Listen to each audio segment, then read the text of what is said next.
उस दिशा में आगे चल रहे हैं ताकि यूपीआई का जो ये एड मनी वाला चल रहा है, आप काफ़ी लीगल के जानकार होंगे कि एड मनी का क्यों डिस्टरबेंस क्रिएट होता है। एक यूटैग ही ऐसा नहीं है कि कई बार डिस्टर्ब होती है, सारे प्लेटफॉर्म को ये यानी कि एफोर्ड करना पड़ता है, गुजरना पड़ता है उस प्रोसेस से।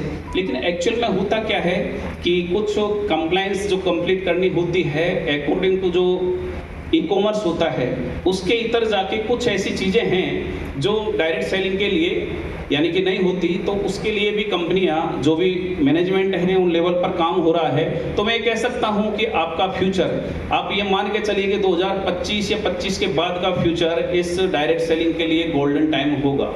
तो आप दिल से जिद से अपनी जद्दोजहद बना के कि मेरे को ये चीज़ चाहिए, आप वो ठान के चलिए कि मेरे को यूटेक से ये चाहिए। आपकी जिस तरीके से इन लोगों के या ये जो प्लेटिनम डायमंड कोहिनूर हैं, इनके जिस तरीके से सपने पूरे हुए हैं वैसे आपके भी सपने आप पूरे कर सकते हैं। लेकिन आप में जज्बा होना चाहिए, वो जुनून होना चाहिए, वो माता होना चाहिए कि मैं कुछ कर सकता हूँ। यस या नो? अब कितने लोग हैं जो ये कह सकते हैं कि मैं अगले सेमिनार, अब आपके हजारीबाग या रांची या जहाँ पे भी रखते हैं झारखंड की धरती पर, तो मैं अगले सेमिनार के अंदर डायमंड निकाल के आऊँगा या मैं अगले सेमिनार के अंदर कोहिनूर निकाल के आऊँगा। यस या नो? कितने हैंड रेज कर सकते हैं? तो मैं ये सभी से गुजारिश करूँगा कि नेक्स्ट टाइम अगर आप एक्चुअल में डायरेक्ट सेलिंग करते हैं, आप एक्चुअल में डायरेक्ट सेलिंग करते हैं, कहते हैं कि काम इस डायरेक्ट सेलिंग में मतलब एक बहुत बड़ा किस तरीके का करते हैं, यानी टाइम आपने कैसा दिया कोई मायने नहीं रखता। आपने 2 साल दिए, 5 साल दिए, 10 साल दिए, 20 साल दिए। काफ़ी लोग होते हैं कि सर मेरे को 10 साल का एक्सपीरियंस है। मैं पूछता हूँ कि आपने 10 साल में किया क्या? जब एक 27 साल का लड़का 3 साल में 3 करोड़ रुपए निकाल सकता है, तो इसका मतलब आपने कहीं ना कहीं टाइम पास किया या इस इंडस्ट्री के अंदर इस डायरेक्ट सेलिंग को या इस नेटवर्क मार्केटिंग को बदनाम किया।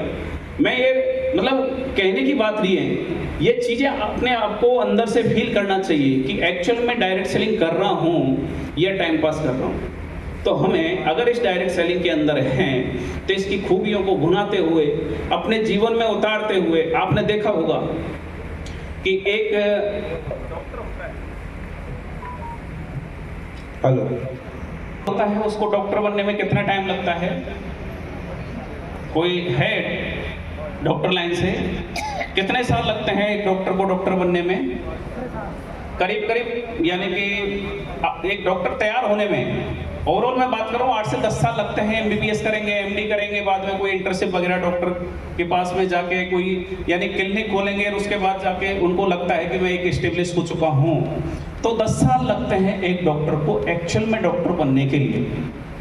करीब 6 साल लगते हैं एक इंजीनियर को इंजीनियर बनने के लिए, और करीब 6 साल यानी कि जो वकील होता है यानी कि डॉक्टर, इंजीनियर, वकील, तो ये एक यानी कि समाज के अंदर एक अच्छी डिग्निटी रखते हैं।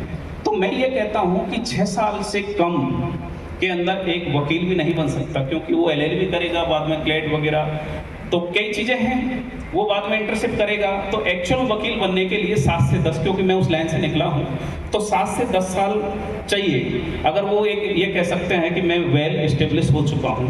अब ओवरऑल आप मानिए कि ये इंडस्ट्री ऐसी है कि टाइम का डुप्लीकेशन, आपके मनी का डुप्लीकेशन इस इंडस्ट्री से फास्टेस्ट कोई भी नहीं करा सकता। मैं ये ठोक के कह सकता हूँ कि मैं जिस प्रोफेशन से निकला हूँ कि कोई भी वकील, कोई भी इंजीनियर और कोई भी डॉक्टर जितना, अब कोई मतलब हजारों लाखों में जो वो होते हैं, मैं उसकी बात नहीं, एक लॉ ऑफ एवरेज की बात कर रहा हूँ, लेकिन अगर 30 या 40 साल अपना देने के बाद में अपने प्रोफेशन के अंदर जो अर्निंग नहीं कर सकता, चाहे वो डॉक्टर हो, चाहे वो इंजीनियर हो, चाहे वो वकील हो, मैं कह सकता हूं कि उनकी 30 से 40 साल की इनकम यही मात्र एक इंडस्ट्री है जो 3 से 5 साल के अंदर पूरा करा सकती है। तो दोस्तों, इस मतलब यूटेक के साथ में आपको इस इंडस्ट्री को उस तरीके से लेके चलना है कि वाकई में मैं गर्व से कह सकता हूं कि मैं यूटेकियन हूं या मैं नेटवर्कर हूं। अगर मैं ये कहता हूं कि आपने 5 साल दिए, 10 साल दिए, डजंट मैटर। अगर आप आपने सीआर के अंदर 10 साल में नहीं कमाया तो मैं ये कह सकता हूँ कि आपको नेटवर्किंग नहीं करनी चाहिए। और अगर आपके अंदर मादा है, जज्बा है, जुर्रत है तो ठानिए और यूटेक के साथ चुनौती लीजिए कि आज देवेश शुक्ला सर को मैं यहाँ से रिप्लेस करूँगा, इनसे ज़्यादा मैं यहाँ से इनकम जनरेट करूँगा। देवेश शुक्ला सर को या जो डायमंड सर बैठे हैं, सुनील सर, इन्होंने कुछ अलग किया क्या? इस इंडस्ट्री का जो बेसिक है उससे कुछ अलग किया क्या? No sir. किया ना। एक मतलब काफी लोग ऐसे हैं जिनके शायद पोते होंगे, बेटे होंगे इतने बड़े, मैं तो भाई कह सकता हूँ, मेरे मतलब भाई के जैसे हैं। तो मेरा कहने का मतलब अगर हम ये फील कर रहे हैं या हम हमारी जो हिस्ट्री है, हमारी जो बायोग्राफी है इस इंडस्ट्री की, और हम ये कहें कि 10 साल या 20 साल मैंने इस इंडस्ट्री को दिया, या काफ़ी तो मेरे को कहने को, सुनने को या सामने ऐसे भी आते हैं कि सर मैं 20 साल का एक्सपीरियंस रखता हूँ। अब ये बताइए कि वो 20 साल का एक्सपीरियंस उनके लिए प्राउड की बात है या शर्म की बात है?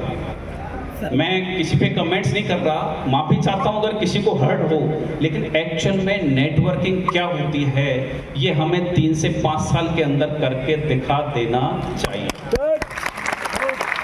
तो दोस्तों ये वो इंडस्ट्री है, इसकी जितनी खूबियाँ, जितनी यानी कि खामी तो कुछ भी नहीं है। अगर कुछ चोर लुटेरे या कुछ जो खुदगर्ज हैं जिन्होंने इस इंडस्ट्री को एक्चुअल में बदनाम किया है तो उनको अगर छोड़ दें तो मैं कहता हूँ कि इंडिया के अंदर आज 140